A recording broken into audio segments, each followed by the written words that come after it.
Hello and welcome to Apropos, a conversation between Clojure programmers that you can join in live on YouTube. We're going to discuss a few Clojure news items, and then we'll jump into a REPL and code some exercises or do some demos. If you're joining us live, feel free to comment in the chat and we'll try to address the questions. So with me today, we have Mia. Hi. And Mike. Hello. And I am Eric, wearing my Riak shirt. Yeah. We started on time today. Yes, I can't believe it. 2 minutes late is on time for us. Everyone's like, what's going on? Hello, audience. I think we're getting the hang of it. Yeah. We're getting the hang of it. We have 16 people watching right now, so that's pretty cool. Hello, everybody.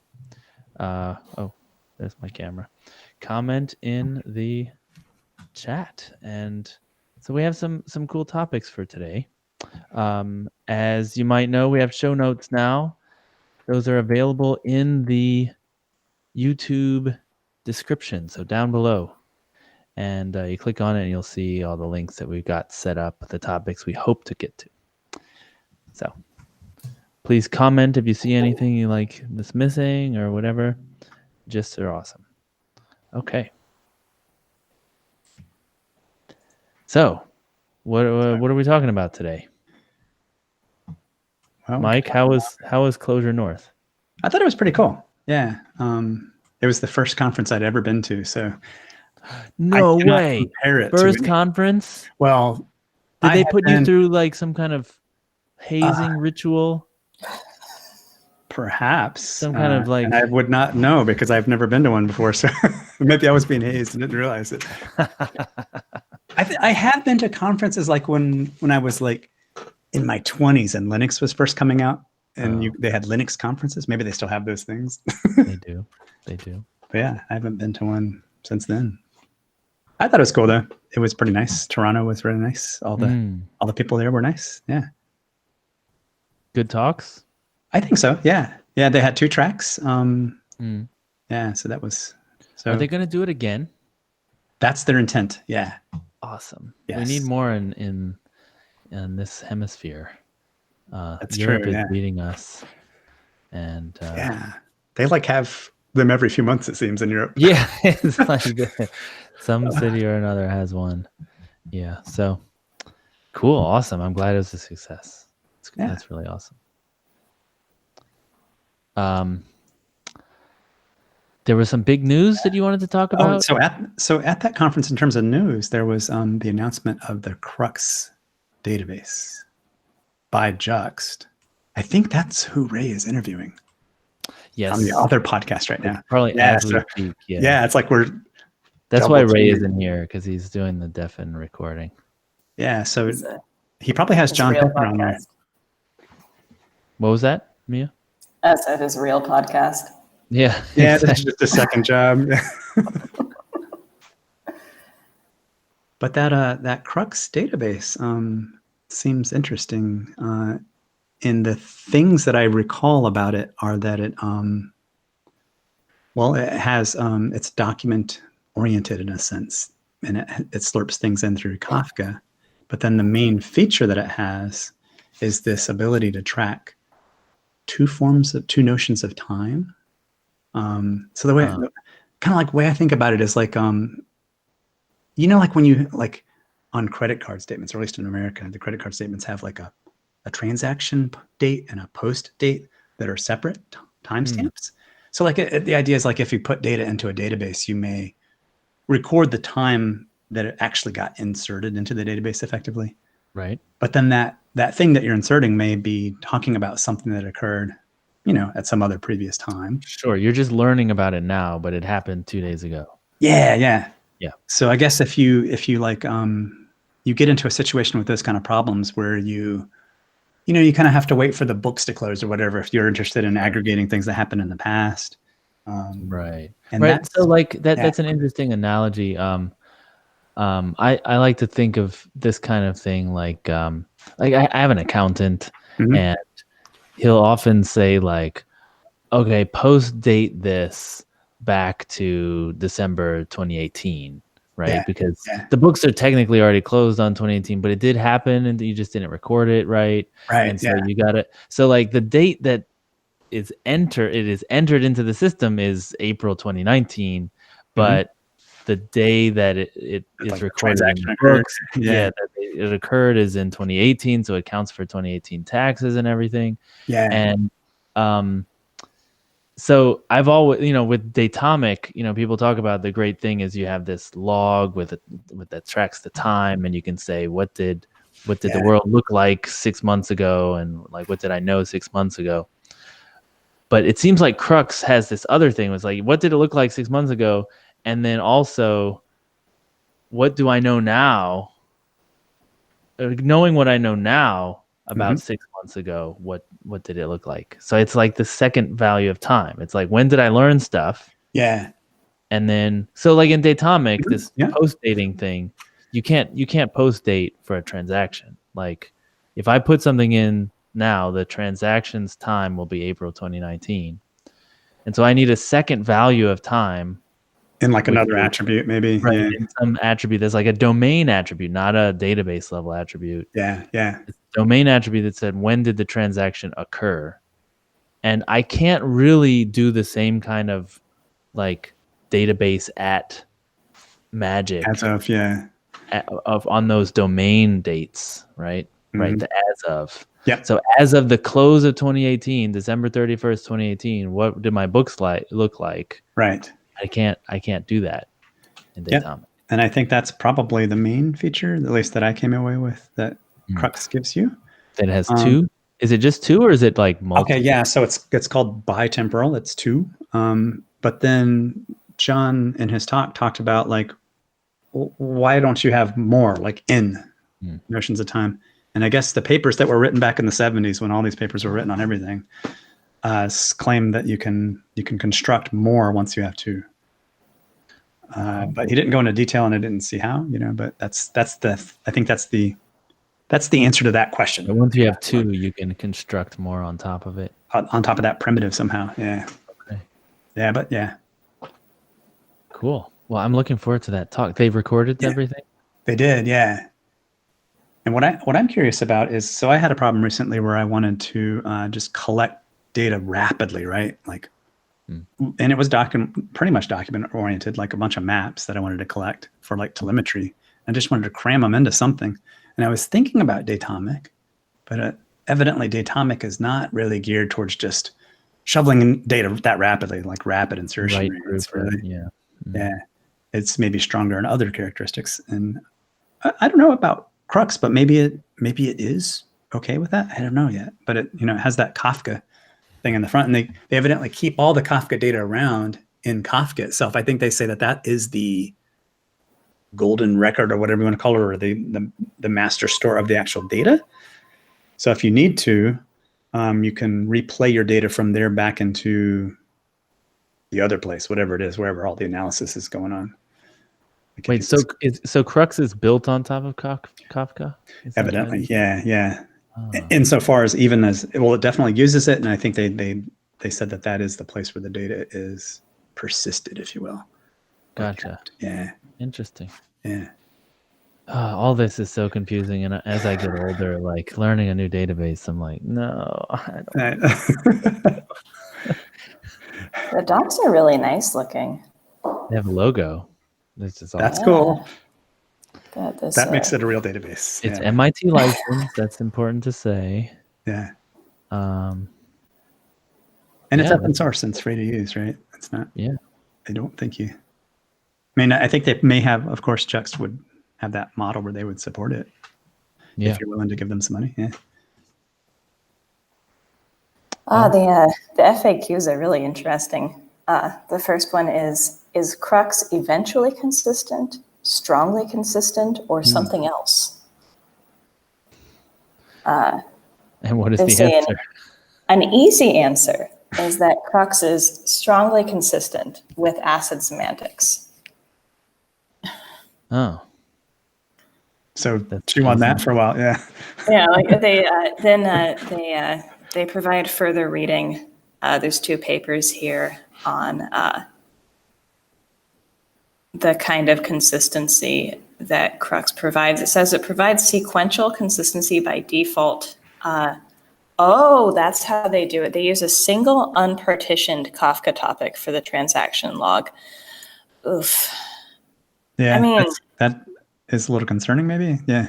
yeah, just like having dealt with like ordering issues in Kafka. Maybe that's how they avoid the ordering issues by just. It's just a single, yeah. I don't know. It's okay. I mean, they know about this, right? They say for a cluster node system, to be linearizable as a whole would require that every node always sees the result of every transaction immediately after it's written. Forms of causal consistency across multiple Crux systems could potentially be achieved through the use of valid time. I actually am going to read these papers. Because like every time you get into like ordering just has the potential to be such an issue, but because they have this extra kind of timestamp thing, they're using that to get around it, it looks like. Sorry, I'm just reading the docs. Well, they look awesome. The docs look really cool. Someone spent a lot of time on these. Tim Baldridge in the comments says, a monoatomic view of time doesn't line up with physics. Time is relative, and the DB needs to take that into account. As of needs to account for as of whose point of view. Yeah, I guess we have evidence that black holes exist now too. So. Yeah. I don't believe any of this Einstein stuff. I mean, it seems like so like I'm not a database expert, but it seems like if your as of date is far enough in the past, you can be reasonably assured that it's consistent past that point. Up to that point, I guess. What I mean. Yeah. Um. Like all the records have come in by then, or yeah, like if I say as of yesterday, like. My nodes have communicated since yesterday. Like they've figured it out. But if you say like as of right now, there might be some stuff that hasn't quite made it to full consistency. In the meantime. Yeah, it's Is hard that to tell wrong? if Tim is like trolling us or if he's got a real point. No. I'm not disagreeing with Tim. Like Tim knows what he's talking about. My friends. Yeah. I'm just trying to think of like a use case where like you could say, oh, it's eventually consistent in assuming that all the nodes have had time, or it's eventually consistent, but it's fully consistent. There is some time t minus n where it is fully consistent. And if you're just always behind that, you're fine. Yeah, it's good enough for me. For my use case, I just want to record some telemetry. I don't care about time that much. I just write it on a hard drive into a file. Like, I don't need a database. It's data. It's all data. It's good enough. So much faster than learning all these newfangled databases. Okay. There's some sad news in our community. Joe Armstrong has died. And I think the news was spread on Twitter. I learned about it over the weekend, and it was very sad to me. Have you ever met him, or? I have met him. Yeah. He was at a conference I was at, and he was very nice. I don't know. I didn't know him that well, but I've met him and I've followed his talks and his Twitter, and it was always just a really big source of inspiration for me, and all the great stuff he's done. It's just been great stuff, and it makes me feel like life is short, and we need to take advantage of it more. Definitely, yeah. I don't know. Did y'all know him at all or anything? No, I never met him, but it seemed like he was, even to this day, still doing great things. Yeah, very active. Yeah, very active. Yeah. Yeah. And he had some great ideas that Mhm. we're just kind of starting to develop. The ideas of like how do we deal with the complexity of our computers and the increasing number of files that we have, and how Yeah. there's like more combinations of bits in our like just in our RAM than there are atoms in the universe. And so Yeah. we do need to like start wrangling this somehow. But now he's gone, and Yeah. it's very sad. Yeah. He was a giant in the field Yeah. and a very nice guy, evidently. Yeah, and some people were talking about how like we're getting to a point where like people like the majority of people will never get a chance to meet that first generation or the second generation. We're moving into a new generation where Oh yeah. Yeah. these are people who kind of created the stuff we were working on now, and Yes. like Yeah. now they're moving on, they're dying off, and now the people who are coming now will never have met those people. They'll just buy the computer and like and they'll install the language, and they won't know where it came from. Yeah. That's Which an interesting is going to idea. happen. It's bound to happen. Yeah. But It does feel like we're kind of watching the present become history, which yes. it is a weird feeling. Like it feels like the present to us because we're working in it and these things are always changing. But like, Right, and you're still hearing from these people, but then yeah, the one Twitter account at a time just stops being active. Very sad. Okay, well, we have to carry the torch. That's how I feel. Okay, so last time we were going to talk about condition systems, but we never got to it. So I put it on the Oh, list okay. this time. So what is a condition system? I don't know if I've met one of these things. So condition system is basically an exception throwing and catching mechanism. Okay. And I think the way I like to see the phenomenon, or the way I tend to see it, is that a lot of people who came from Mhm. a language like Lisp into Clojure, they feel a loss because Lisp had this really rich condition system where you could throw an error, Okay. and the error would contain what are called restarts. So the thing that would catch the error would say, let's say, just to give a concrete example, you have a routine that's going to like read a file off the hard drive. Okay. Yeah. So the code that knows how to read from the hard drive doesn't really know the context Mhm. of like why you're reading the file. Mhm. And so in theory, something further up the stack does know why you're reading it and what to do if the file isn't found, or So what the condition system does is it lets the part of the code that knows how to read the file say, well, if you want me to try another file, or if you want me to do something else, here are the three different things that I know how to do. So the the function in the stack that has the context can decide, well, if that file doesn't exist, then look in this default place for the file, for Okay. like another file. And so then it restarts. It doesn't unroll the stack. It Right. goes back down the stack, To where it was. like kind of continuation style, runs that part of the code. Okay. And so then the whole stack just keeps working like nothing wrong ever happened. That's wild. Okay. Is that where Yeah. it gets its name from? Like you have these different conditions that you could. Yeah, like error conditions, and Okay. then the restarts are the places that it knows how to like kind of jump back to.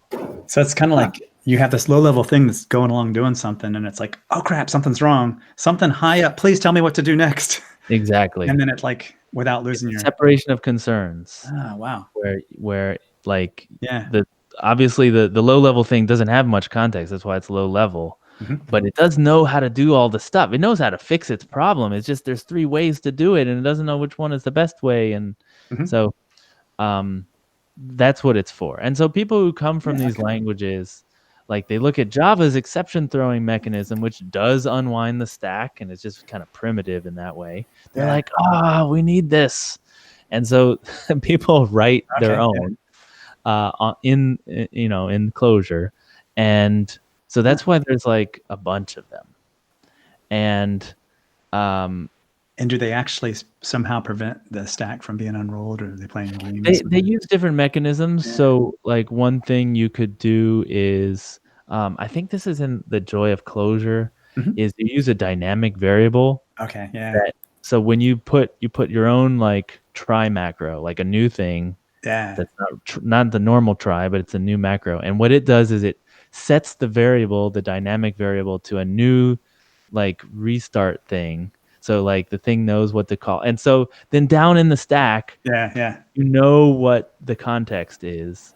And so it's a way of passing context down the stack. And so what I think happens is everyone is like, let me write my own, and then no one really uses them.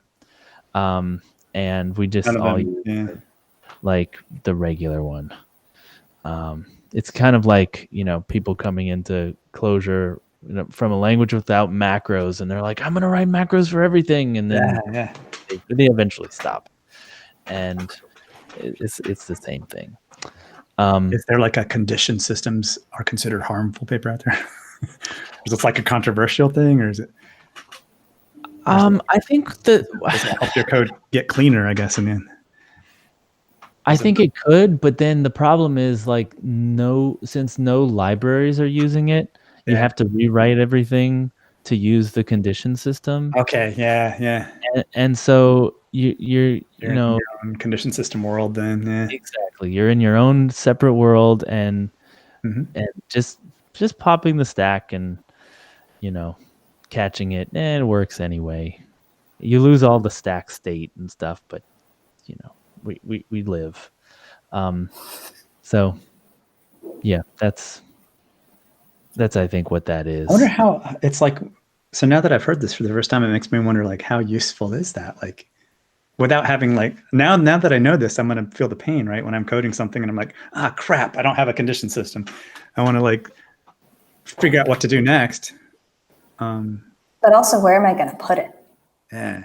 Like it seems like something that would be really useful, but I'm not used to having these. So I don't know where I'd want to stick this, and like where it would be most useful for me in whatever I'm working on. For sure. I mean, it's like one of those other things that we're missing in Clojure, which is like, for instance, tail optimization. It's something that like people in other languages are like, how can you live without that? But we actually do, and it's fine. We make do. Well, I remember when we didn't even have exceptions.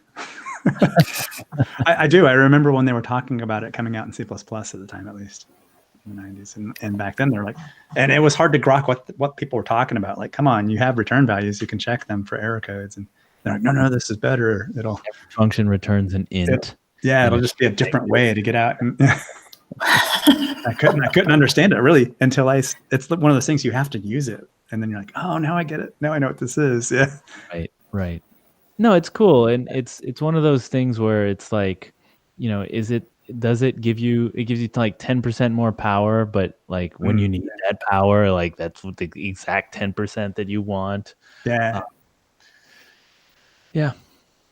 I don't know. It's one of those like programming language features too, that if it were to be thought of as being in Clojure, it'd be interesting to know what Rich thought of it. He might say, no way in hell is that ever going to, maybe he's read enough papers on it, or maybe he's like, oh yeah, I'd love to have that in there.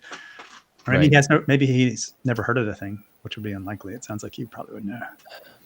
Yeah, I mean, it's one of those things that I'm sure that he would say, well, if the JVM supported it, Clojure would just support it. But just like all the other features where he said, like, this is a hosted language. If the host supports it, we're going to support it. But just like tail call optimization, there have been attempts to bring it into into Clojure from the outside. Yeah. But he has been very clear on that that's something that the host should support. Yeah. and Speaking I of, know- I think as an aside, I think CLR. I think Ramsey mentioned that recently. CLR has tail call optimizations. I may be misremembering what he said. From Brian Getz, the guy, Java dude. Yeah. He's in charge of Java now. He said when he spoke at the conj that the reason they don't have it in Java is simply that they made a mistake in some of the some of the security features that model. counted stack frames to know who was calling what to make sure it was okay, something like that. And you would break that if you added this to it. Yeah. So he said they finally kind of figured out how to redo that stuff. And so that opens the door for tail call optimization. That was like the last hurdle. Okay. So there could be a future JVM could have it. Of course, by then we'll all be we'll have to subscribe to Oracle's JVM Plus to get it. We'll be signing our second-born child away. Now we'll all be programming in Clojure script on JavaScript engines, which doesn't have tail call optimization. It'll be added. I mean, it's JavaScript, right? If you really want it, you just wave a wand and it's implemented poorly. All types of new crap's coming out. Yeah. You don't have to actually use it. You stay up in the Clojure script level. Yeah. You just close your ears and just program. Okay. The joys of being hosted. Can't really control what happens. Indeed. So moving on, there was a little bit of hullabaloo, I guess the word is, about Clojure contrib. A productive hullabaloo, like a good kind of hullabaloo, nothing super negative. And it was mentioned in the REPL, the newsletter by Daniel Compton. Excellent newsletter. You should sign up. And he gave a bunch of links about what was going on. So just to recap, Bojidar Batsov, the guy who maintains Cider and REPL and a bunch of other things, he was talking about how Clojure contrib was confusing, and that prompted Alex Miller to respond that it's not confusing, but that also prompted a contrib document, a contrib article on Clojure.org. So it's clarifying what contrib is. So I think that this is important because it's one of those things where just the lack of communication has made things unclear and has made lots of speculation about what things are for. And now the communication is a lot more clear, and that solves the problem, although we can't backdate our our understandings back to 2013 or whenever this thing happened. But well, it's clear now. Okay. So the clarity now is that contrib is simply an umbrella project for dev process, license, and the contributor agreement. And that's it. Doesn't mean anything more than that. And that was, you could read into contrib that, these are sanctioned libraries or recommended libraries or libraries that might make it into core one day, or, there's all sorts of interpretations you can have, but it doesn't mean any of that. It just means they all use Jira. You have to sign the contributor agreement, and they're on GitHub under the Clojure repository. That's it. So I don't know. Do y'all have thoughts on this? So what is in contrib now anyway? There's like there's a big list now. all In the like show notes, JDBC there's a link. stuff and Yeah. all the like the core RRB vector things, all that's in contrib. And Yeah, there's like core logic, core match, core memoize. a lot of them are outside of Cognitect DSP. too. Right? Like core async may be in there as well, but it may be treated slightly Core different. async is in there. Yeah. Mm-hmm. Okay. So all those things. JDBC, Yeah. Java.classpath, data.zip, tools.reader, tools.trace, tools.nrepl. And each It's always confused me. What? It's always confused me a lot. Okay. Like, well, because, you know, when you're working with these things, it's hard to tell, like, if they are part of Clojure right. or not.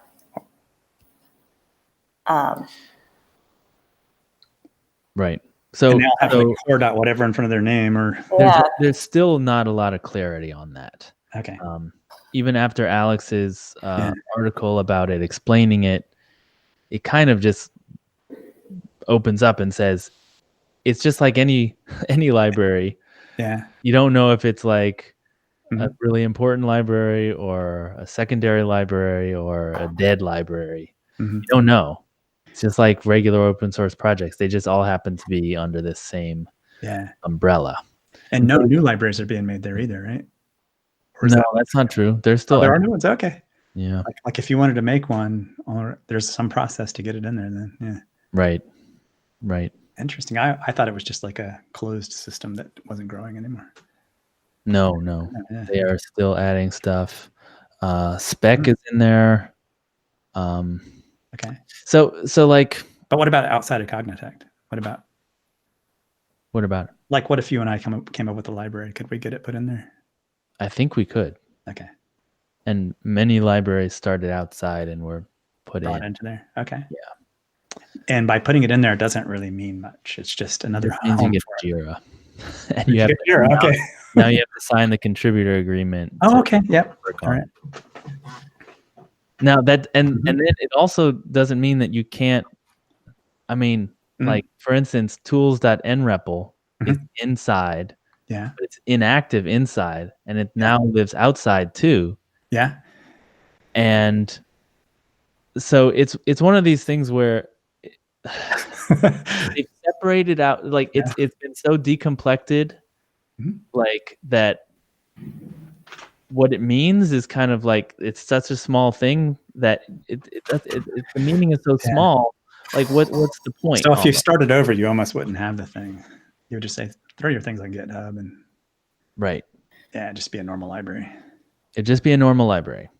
And so there's the old tools.nrepl, which is still on the contrib, and there's the new one, and that they're saying, well, we should just update the README on the old one and make it point to the new one. Okay. It doesn't seem to solve any of.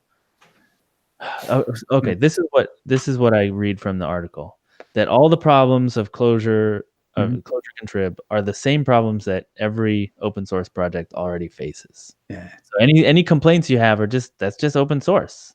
Like some things aren't maintained, some things are, some things are active, some things are like broken. We all know that. Yeah. Right. And so it doesn't solve any of those. Yeah. That's not the point of it. But then if it doesn't solve any problems, it's kind of like what is the point? So, I mean, I guess what's the difference between the tools.nrepl that's in, besides the fact that one is active and the other is not active, what's the difference between the tools.nrepl in contrib that is inactive and the one outside of contrib? Why was it decided to move it out of contrib? That's a good question. I think that Bojidar wanted to work on it and did not like using Jira and the other dev parts of the dev process.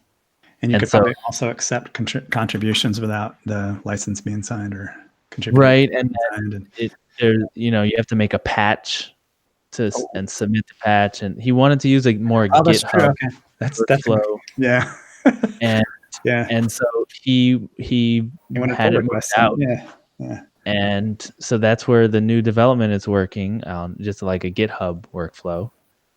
But it's still inside because it was released. Many versions were released with that inside there. So So I guess what do you Go ahead. get if you're choosing to stay in Contrib and you are using this workflow that there've been a lot of discussions about that like Bojidar chose to move out of?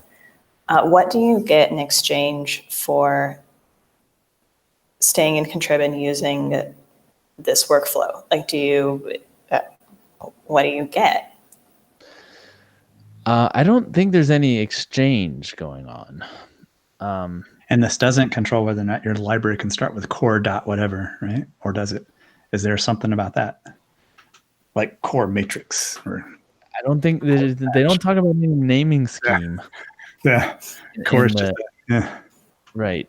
Okay. You get, I mean, this is what, because that's like superficially it sounds like you might get some prominence by being in there, like, oh, it's you're closer to core linked to on this page. So you get source control. Okay, let me read this. These libraries use the same contribution model, meaning the contributor agreement, license, and copyright. That means you have to copyright by Rich Hickey as Clojure itself, and a shared infrastructure maintained by the Clojure core team. So you get the infrastructure. So you get source control, you get issues in Jira, you get development model, so the patch is in Jira instead of a PR model. You get continuous integration, which is Jenkins. You get doc generation and hosting. So you get Autodoc and the GitHub pages. So your docs are on the GitHub, the Clojure GitHub page. And you get builds. You have Maven deployment to Maven Central under the org.clojure group. Okay, so this is what determines if you get org.clojure status. Yes. That makes sense. All right. And so the tools.nrepl, the old one, was deployed under org.clojure/tools.nrepl. And I guess to make sure that is still all the links still work and everything, it's still hosted on Clojure Contrib. Like they're not going to delete the repo or something. Right. Yeah. So, in case they have to fix a bug or something and make a point release to the old one, it's still there, So those are the things you get. That's what you do with Clojure Contrib. So it's a choice. It's a choice. If you like these things, you can do it. The nice thing is with deps.eden, you have basically unlimited ability to mix and match your dependencies. That's right. So it definitely is the best tool for the ecosystem, I think. Like ToolsDeps is amazing. Yes. Yes. Yeah, it's hard for me to. It feels like I only know GitHub. That's the world I live in. I know there's other things out there. Yeah. I've used Jira, and I don't really like it, but GitLab's another thing out there. GitLab, yeah. Every now and then you see a project on there, and you're like, why? Yeah, but like, why are we all in this one? That's a little weird too. And now it's Microsoft. Yeah, that's yeah. Okay. I think that's all our topics actually for today. Good conversation. Yeah. Yeah. I linked to Zach Tellman was on the REPL podcast, and he made some good points. I put a link in it just to remind me. He made some good points that really rang true about the development process. That there's nothing wrong with the development process per se. That it's different. There's nothing wrong with that. But what can be problematic is that people do come to these things with certain expectations, right? And so I notice one thing that Cognitech does is they state a truth, and it's a very small statement often, but they don't realize that the statement comes with a lot of baggage. Like people come with their expectations of what the terms mean, and so when I was reading Alex Miller's thing that said it's just a development process, like umbrella, that's it. That's all it means. they're trying to say we never said it was anything more, right? Okay, yeah. Like it never was anything more. So People believe what they want to believe. Yeah. right, why are people like making such a big deal about it? And you can't just say the thing. You have to also say what Say it's what not. it's not. Yeah. Like kind of read people's minds. Like, okay, like they're I gonna know think. it's called Clojure contrib, but it has nothing to do like this other contrib that that you might be used to. And yeah, it's just something that I think that they can improve on with their communication. That That's a good saying point, yeah, it's saying what it's just X, not. Y, Z, and like assuming that like puts a box around it, like even though X, Y, and Z do come with things, they've decomplected them in their minds, in their offices in Cognitech. Yeah. Not the rest of the world hasn't done that, so they need to communicate that better. Yeah, because people will kind of fill in the blanks with what they think. That's the way humans are. Right. You have to keep reminding yourself, no one ever said that. Yeah. You're just making that up in your own mind. Yeah. Exactly. So it's good. I think that Alex's blog post and things and the contrib post on Clojure.org is really good for finally clarifying this. And Bojidar is good at stirring up some controversy. Yeah. And this stuff needs to be stirred up. He stirred up in a very positive way. It was a very like personal thing. It's like when I heard this is what I assumed it meant, and very, very nice. You can always rely on Bojidar. Yeah. He has stirred up some muck that in a negative way too, but yeah, you got to a little bit to stir. Sometimes I've done the same. Can't blame. Can't, Anyway. Yeah. Shall we do a REPL? Indeed. So, Mike, you're gonna share your REPL? I am. Now I should be replaced with a text box. Yes. REPL. See it. And I guess you could pin me or whatever. Pin the REPL. Yeah, it seems to be working. Yay. I don't do the dark mode, so I don't know how to make that. Oh, that's a yellow. Yeah, I know. Low contrast. It's assuming dark mode. I guess I could try to. Or can you turn off black or just make it black and white? Let me see if I can. Because that's annoying, huh? Yeah. What terminal are you using? iTerm? Yeah, so there's like a way. There must be a preference. Presets, dark background. Man, there we go. Okay. Yeah, it's iTerm. All right. All right. So it's highly visible. Yes. Our problem statement for today. We're doing a 5 weekends. So some months have 5 weekends in them. And the definition of 5 weekends that we're following now is that it has 5 Fridays, 5 Saturdays, and 5 Sundays. Okay. So I guess that the Friday, Saturday, Sunday makes a full weekend. So it needs 5 of all of them. And so the example given is that October in 2010 had 5 weekends. So we need to write a program to show all the months that have 5 full weekends from 1900 to 2100. Do the weekends have to be like contiguous, or is it like you said? Because I'm now doing that thing that you said that people do and starting to assume.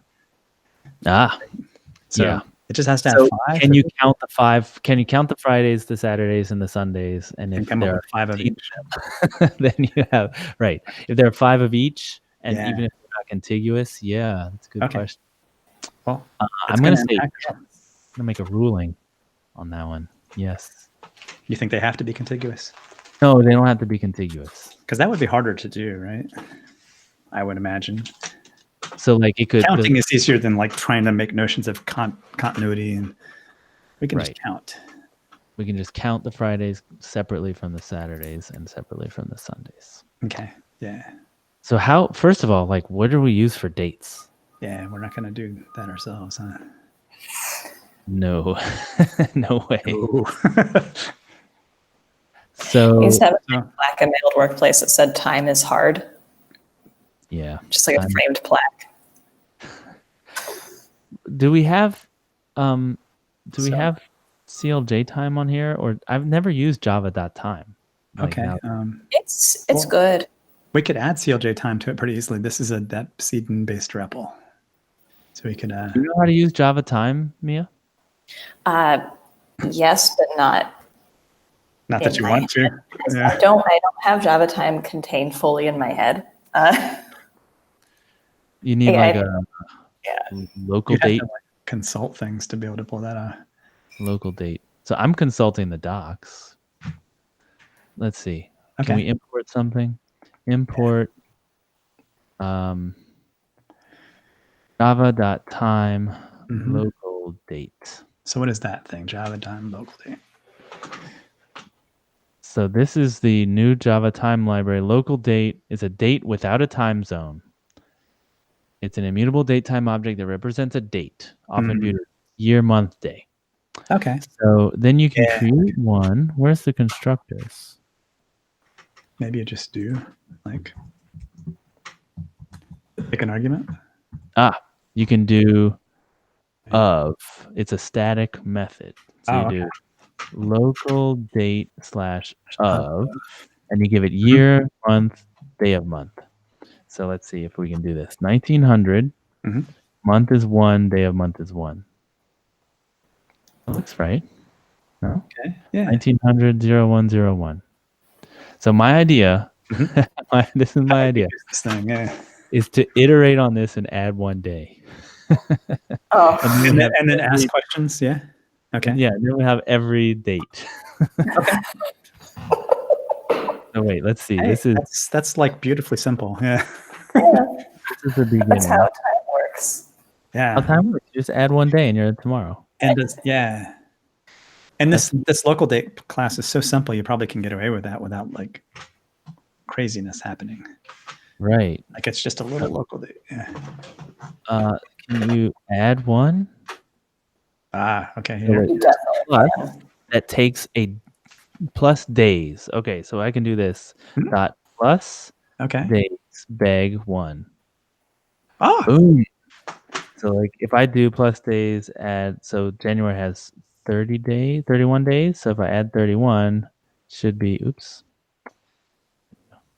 Can you add years? Let me see. There is plus weeks, plus months, and plus years. Yes.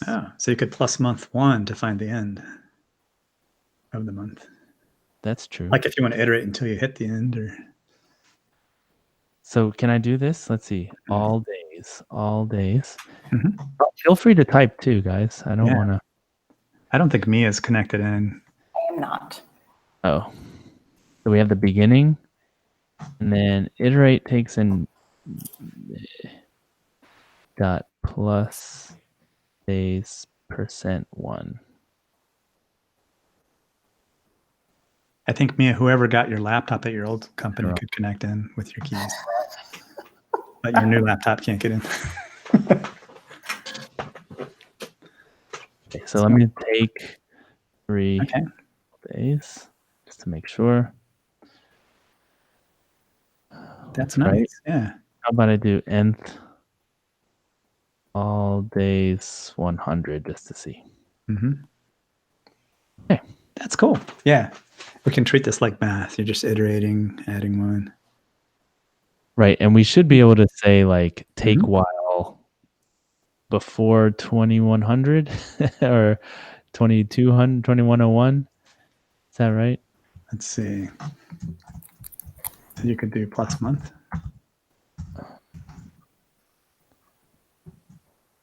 And then I want to know if it's a Friday.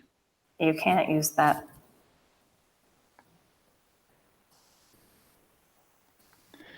Yeah. So, okay. So Plus months. ignore. I wanted to, is it plus months? And, see if we can easily start from the beginning and get to the end point. There we go. So you could go up into that point, assuming you can do equality or some sort of comparison to it. Mm-hmm.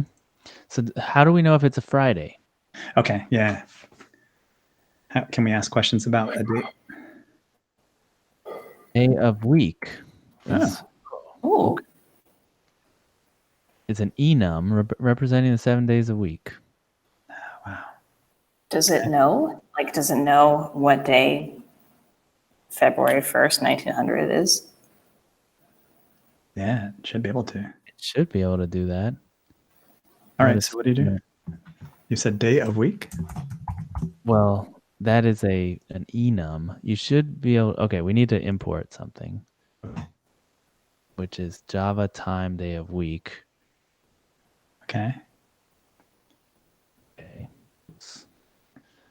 How do I get that? Import local date and day of week. That's an enum, huh? I don't remember how enums work in Clojure. I figured They're we'd really complicated. Okay. Day of week, but there is a from static method, so you can give it the beginning. Okay. This is feeling kind of functional. Yeah. I'm looking on at it in day. English too. Yeah.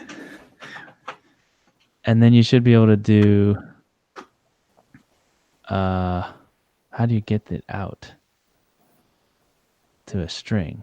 Get display name? Oh no. Maybe just do like str. Yeah. Try that. Yay. That's good Okay. enough for government work. All right. Because then we know how to compare those. Strings are comparable. Exactly. So Yeah. we should be able to like filter everything. Or Like we filter a whole frequencies. thing. Ooh, frequencies. So we could like get the month. Well, I was And just then- thinking like if you wanted to count up the number of Mondays and the month. Yeah. I'm forgetting. Let's see. Tab in here. Yeah. If we map them to their day of the week.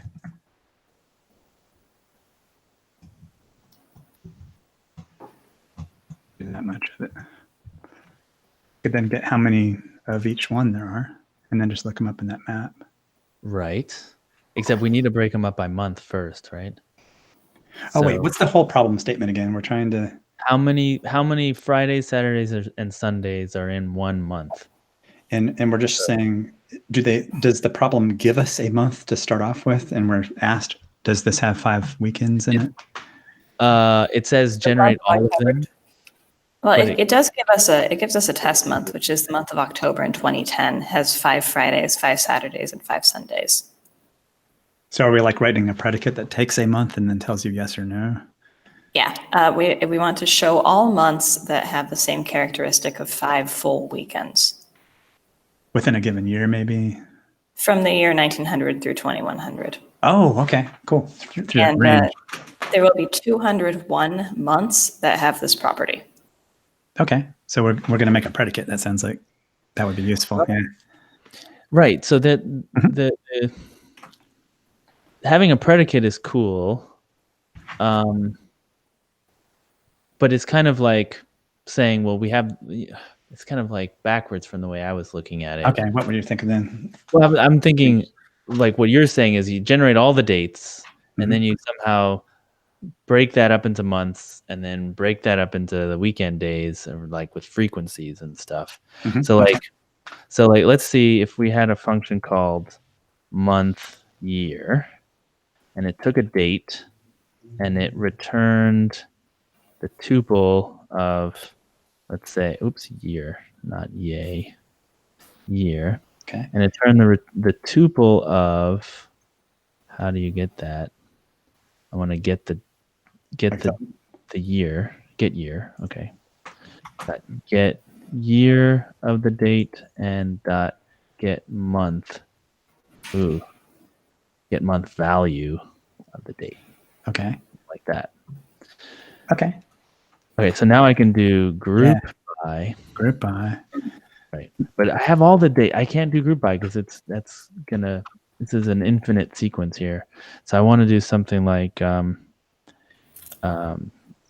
we test that function that you just wrote? Apply it against big. Month, year, big. Okay. Yes. Okay. Cool. Right. And so then I can do, let's see, def. I'm just going to put like the days that we're interested in. Mhm. Probably not the best name. But I'm going to take while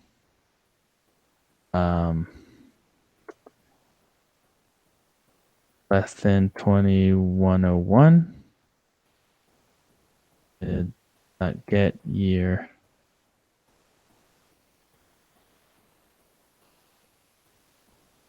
On what did I call it before? Beg?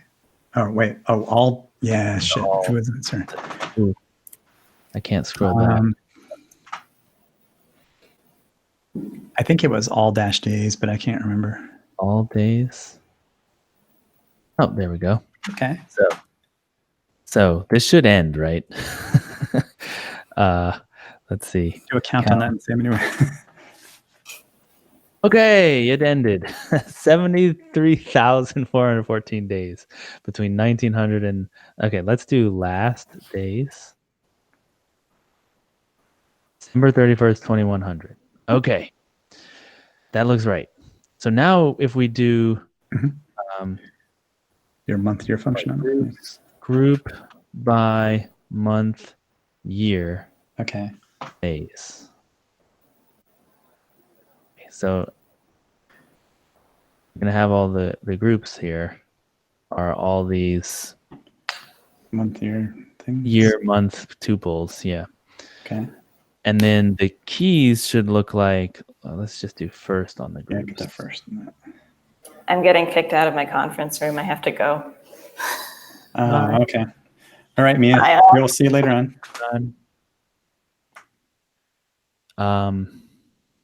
It's just you and me, Eric. We can do this. Can we carry the torch? Yeah. All right. So Okay. now we have all these grouped by month. So we should And be that's the chunk that we want to look at, like whether or not it has 5. right. Yeah. So why don't we make a new function called day of week? It takes a date and it does the thing that we figured out, right? Dot get value of what was that? Day of week slash of. Yeah. Okay. Day of week egg. Maybe That was wrong. Did not get value. What did we call before? Oh, we converted it to STR. string. Yeah. STR. Yeah. STR. Yeah. Now try that. Oof. Day update. Oh, beg is what we did. Wait. Oh, this is beg. Okay. Beg is a day, is a local date. Beg. Day of week wants the number to be passed. Of week of. No, not of. From. Wrong. From. Yeah. Okay. From. Yeah, that's right. There we go. All right. Now let's call it again. Oops, not that one. All right. So now we get the string. Mm-hmm. We could convert it to keyword while we're at it, right? Yeah, I was going to suggest that, but yep. Keyword, and then we could lowercase it. To lowercase. Weird for using the Java stuff. Yeah, I don't know what's wrong with you, man, but that's cool. No. Okay. That just looks better. Yeah. All right. Yes. So now we should be able to frequencies, like you said, and count the Fridays and everything. But we need to do that on all the group values or groups so let's values. Do first vals of groups. Okay. And we'll do frequencies on that. Yeah, and see what we get out of it. Very good. Okay. Oh. That didn't work. Frequencies. Wait, we need to map. Map day of week. Yeah. This did not take a function. Okay. So why did that happen?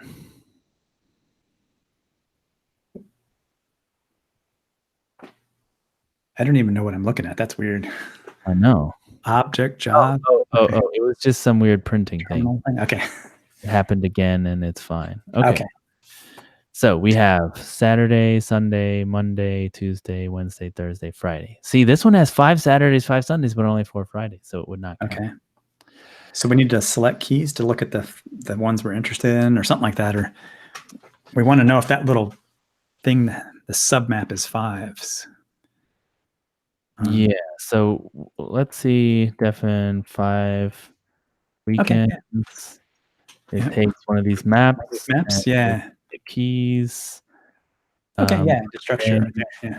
no, not Monday. We want Friday, Friday, Saturday, Saturday. Sunday. Yeah.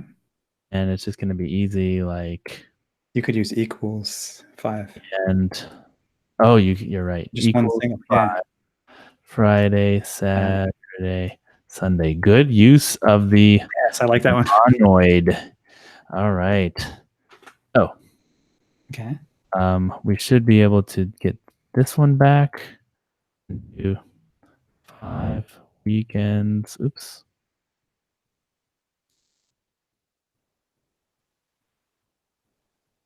False. False. Okay, that's what we wanted. Right. All right. And are we looking for just how many of these have 5 weekends? Yes. Of all these. So we just did it across the first Valsa groups. Right. So we have our groups, right? Count groups. And the keys, the first keys groups, just to remind me and maybe watching, are these tuples of months and the year and month, and the vowels. The vowels are what we're really interested in, I think. Are those. So what I propose is we do a 4 for each. This is year, month, and the group is going to be the dates. Okay. In groups. Yeah. We don't care about the order anymore, right? We can always sort them again. We're going to call frequencies of map day of week. Day of week. Yeah. Over groups. Not groups, sorry. Dates. Dates, yeah. Okay, let's just look at this one. Uh-oh. There we go. Yeah. All right. So now we can do okay, this is where I use my like for loop, for comprehension magic. I'm gonna let this. Oh, okay. Call it F's. Okay. I keep forgetting how this works, but I can do like actual formatting in here, right? Yeah, this is a Rebel read line, so we can. Yeah. Okay. Yeah. So okay, yeah, so you're letting that in there. These, I can do another thing, which is, well, no, I don't care about that now. I want to do N. Okay. Now we have our predicate. 5 weekends on frequencies. Yeah. Okay. And then when I have that, I want to output the YM. Yeah, that sounds good. Then we'll actually get the actual ones that are satisfying that.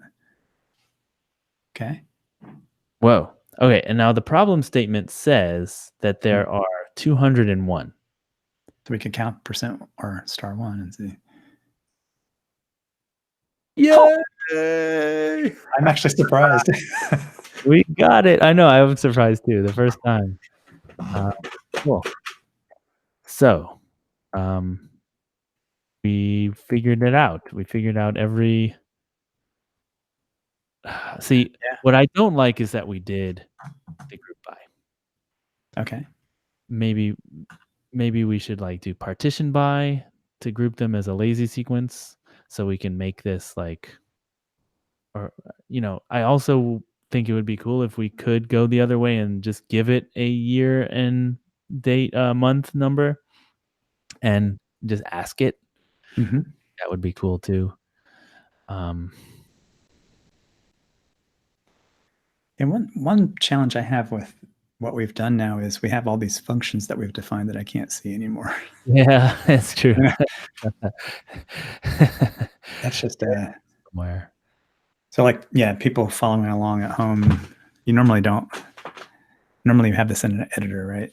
All these functions you'd be writing, and That's true. you'd be popping them over into the REPL, and it's easier on your capability to remember what you just did. And Right, because when you're doing Yeah. REPL development, you're always thinking, do I need to save this for as a later? function, yeah. It's right. I'm using the REPL to test it out, but some things as a side effect I want to keep.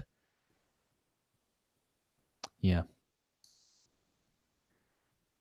And so we did more than we needed to do. Like, we didn't need to know the actual year-month combinations that satisfied this. We just needed the number 201 to pop out. Or did we? I don't know. It said write a program to show all months that have the same characteristics of Oh, okay. five full weekends from the year 1900 through 2100. Oh, okay. And then the 201 was to let you know that you got the right answer. Yeah. Exactly. It was like kind of like your checksum. Yeah. Exactly. And there's actually some more to the problem. Mhm. It says like, oh wait, I put the wrong link in there. Sorry, folks, put the wrong link in. There's This more was- to it. Let's see, 5 weekends. I'll change it right now, but Mhm. there's like some extra credit. We're kind of over already, but We could do a little more. Yeah. no one. I think if you want to go, you're free to go. As my professor always said. Oh, yeah. Okay, so count the number of Fridays, Saturdays, and Sundays in every month. We did that. Come on. Oh, this is algorithm suggestions. Never mind. Oh, okay. Count and or show all of the years which do not have at least one 5-weekend month. The years that don't have like an empty year. Ooh. Right. Oh, like it would be a year that's missing from this result. Right. So that means we need to be able to ask the year, how many 5-weekend months do you have? So like if I was gonna, I mean, we made a lot of cool pieces, right? Mm-hmm. Yeah. And I would start to break it up to be able to say like we had all these groups, right? But I would like to be able to say for this year and month, what are all the days? And so then how many of the, then you can do the You count. kind of like built little primitives on top of these things. Yeah, exactly. And then for a year, like what are all the months? And then you have the things, there's always 12. So you just generate all 12 months in terms of days. And yeah, I would just start building out the pieces that you need to solve these problems. And I can imagine in some languages, this is actually a really tough problem, First of all, we are leveraging the awesome date library.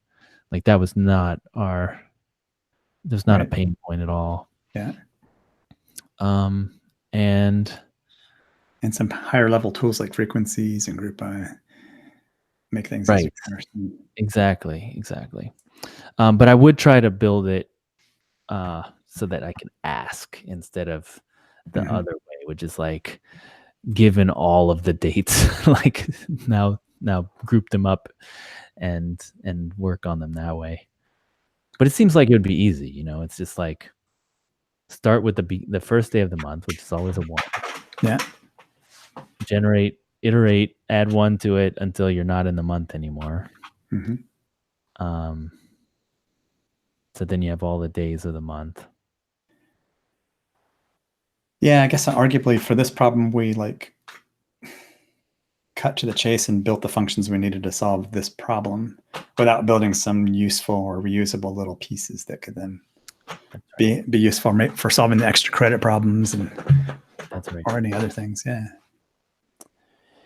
Yeah. Well, and I think that's one of it's kind of unique to Clojure, right? Like a lot of languages would sit there and start doing for loops, right? And they wouldn't make a list of every day starting at 1900, right? They would be like for for day equals beginning, Mhm. and add 1, and they would actually never generate a piece of data. They would always be Oh, okay. working imperatively and printing out as they go, as opposed to what we did, which was like generate everything and then start filtering or processing the data. That's true. Yeah. Yeah. Like we put things in all days or whatever at a certain point, and then we.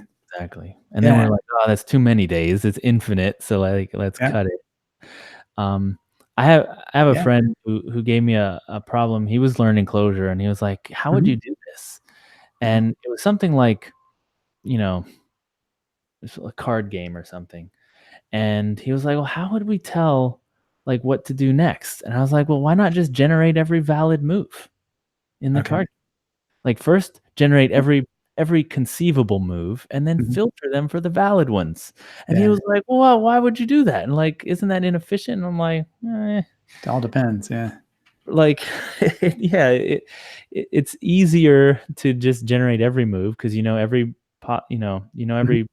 the current board state. Yeah. You can all the operations you can do on the board. Yeah. So just generate them all, and then or like for instance in chess, you know how each piece moves. Okay. Yeah. But then there's all these rules like, well, you can't move if you can't move the pawn diagonally unless you're capturing a piece, right? So then you can filter for that. Yeah. Yeah. And you can build all the pieces separately. Like a pawn moves like this, Mhm. right? There's the validity of that is Yeah. separate from. Anyway, it's one possible way to do it, but it was a way that as an imperative programmer he would never have thought of, to generate a list of them and just have That's them true. as data. Yeah. I remember way back in school dealing with MATLAB, which had the same ability to like you define a matrix or two, you multiply them, but it's a REPL effectively, and you can have data sitting in there, and that does lead to a different style of problem solving where you have like Right. you're exploring, but it's capturing some data that you can then like further refine or filter or use to generate other things, and yeah, that's Right. different than sitting down at like a Java program that you have to compile and run to get it to print things, and then once it prints them, they're gone. Sure. Yeah. Yeah.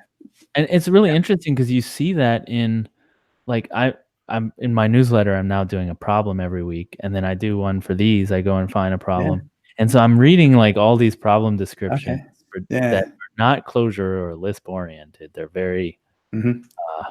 Python. Okay. Yeah. They're different languages, but they're mostly imperative. And they're all of that variety. Like Yeah. here is a string Mhm. and you have to parse it and then do something with it and print the output.